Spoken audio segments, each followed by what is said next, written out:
दोस्तों, आज हम आपसे बात करेंगे कि आखिर धनु राशि के जीवन में क्या बदलाव आ सकते हैं इस अगस्त के महीने में।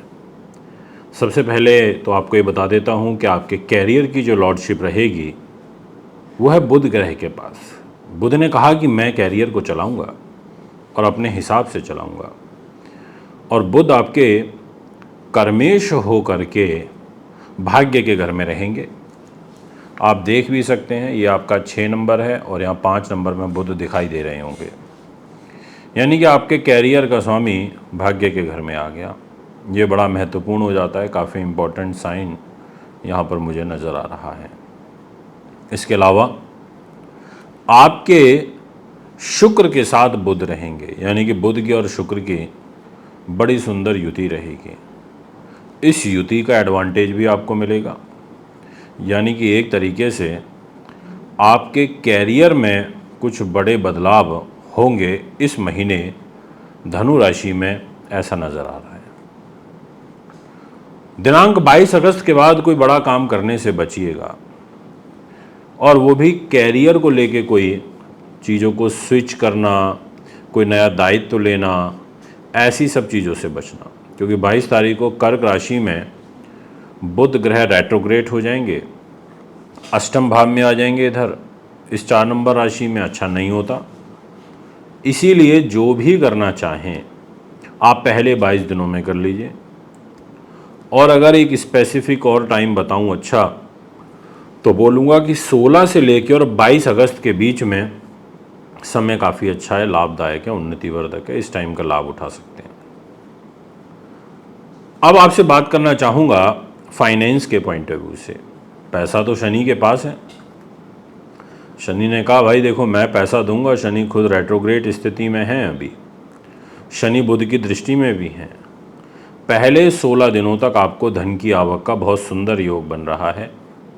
मेहनत से, परिश्रम से मिलेगा, क्योंकि तीसरे घर में रेट्रोग्रेड हुए। इस घर में शनि ग्रह का वक्र चाल का प्रभाव बुरा नहीं होता।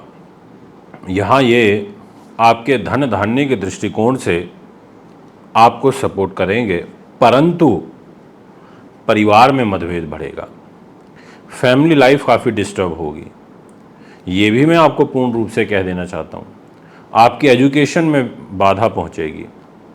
जो लोग ग्रेजुएशन तक की शिक्षा ग्रहण कर रहे हैं उन लोगों को परेशानी होगी, उन लोगों को दिक्कत आएगी, व्यवधान उत्पन्न होंगे। ये मैं आपसे कहना चाहता हूँ।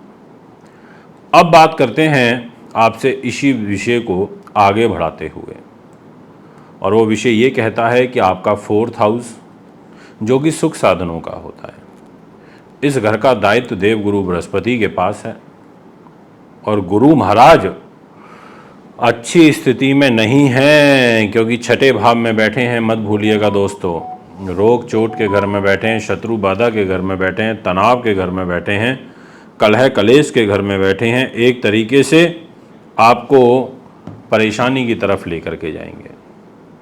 इसलिए आपसे विशेष निवेदन करूंगा कि थोड़ा बचाव, थोड़ा ठहराव, योजनाबद्ध तरीके से आपको चलना पड़ेगा, अन्यथा आपको बड़ी बाधा उत्पन्न हो सकती है। इसी विषय को अब आगे बढ़ाता हूं, और 24 से 30 तारीख के बीच में शुक्र भी नीच के हो जाएंगे। 24 से 30 के बीच में बहुत ध्यान रखना इस टाइम पीरियड में। एक तो कैरियर में कोई बड़ा डिसीजन मत लेना, और दूसरा आपके सुख साधनों के घर पर भी शुक्र ग्रह की दृष्टि आएगी, उससे रिलेटेड भी कोई बड़ा डिसीजन मत करना। एजुकेशन में, कॉम्पिटिटिव एग्ज़ाम्स में, इंटरव्यू में, प्रतियोगी परीक्षाओं में अकस्मात धन लाभ, संतान सुख, आपका व्यक्तित्व, यदि इस दृष्टिकोण से आपकी कुंडली को रीड करें तो मैं ये कहना चाहूँगा आपसे कि मंगल के पास दायित्व है। मंगल खुद 6ठे भाव में है। शनि की तीसरी दृष्टि आपकी बुद्धि पर है, नीच दृष्टि है आपके इधर 5म भाव पर, यानी कि शनि ग्रह आपके लिए अच्छे नहीं दिखाई पड़ रहे, यानी कि शनि ग्रह से आपको कष्ट आता हुआ नज़र आ रहा है। आप गर्भवती महिलाएं विशेष ध्यान रखें। इसके अलावा विशेष ध्यान रखना होगा एजुकेशन, कॉम्पिटिटिव एग्ज़ाम से, अगर कोई पेपर है तो वन माइंड होकर के डिसीजन लेना, कंफ्यूज मत होना, क्योंकि कंफ्यूजन क्रिएट होने वाली जो स्थिति है वो आपके लिए मुझे यहाँ बनती हुई नज़र आ रही है। आपसे बात करना चाहूँगा छठे भाव में बैठे हुए गुरु मंगल की, यानी कि रोग के घर में बैठे हुए मंगल गुरु की। रोगेश जो कि शुक्र है, छठे भाव का दायित्व लेकर के आपके भाग्य के घर में रहेगा। आपको कोई ना कोई परेशानी पेट से, शुगर से, लीवर, किडनियों से रिलेटेड विकार आपको दे सकता है, और साथ में आपका रोगेश शुक्र नीच भी हो जाएगा 24 अगस्त की रात को। तो महीने के आखिरी 6 दिनों में बीमारी का प्रकोप आपके जीवन में मुझे बढ़ता हुआ नज़र आ रहा है, जो आपके लिए कदापि अच्छा नहीं है।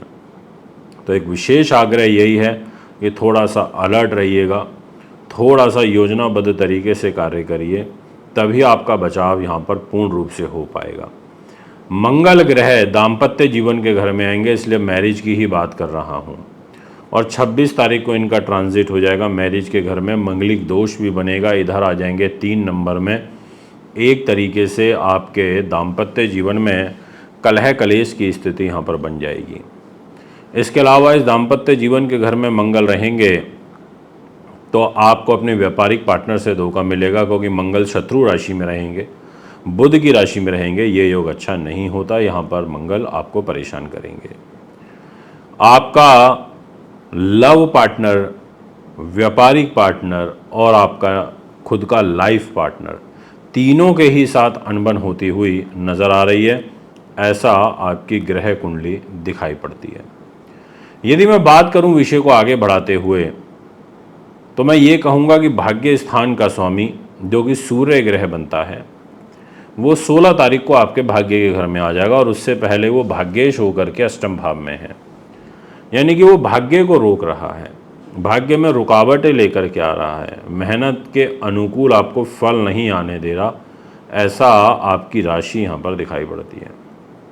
थोड़ा ध्यान रखिए, केयरफुली काम करिए। बुध शुक्र 9th हाउस में भाग्य के घर में, एक तरीके से भाग्य को लेकर के चिंताएं बढ़ेंगी, बट ये सारी प्रॉब्लम आपकी सॉल्व हो जाएंगी 16 तारीख के बाद, जैसे ही भाग्य के घर में आपके सूर्य आएंगे। यदि बात करी जाए क्या आपको कोई धोखा मिल सकता है, तो मैं बिल्कुल कहूँगा कि धोखा मिल सकता है, ऐसे योग बने हुए हैं।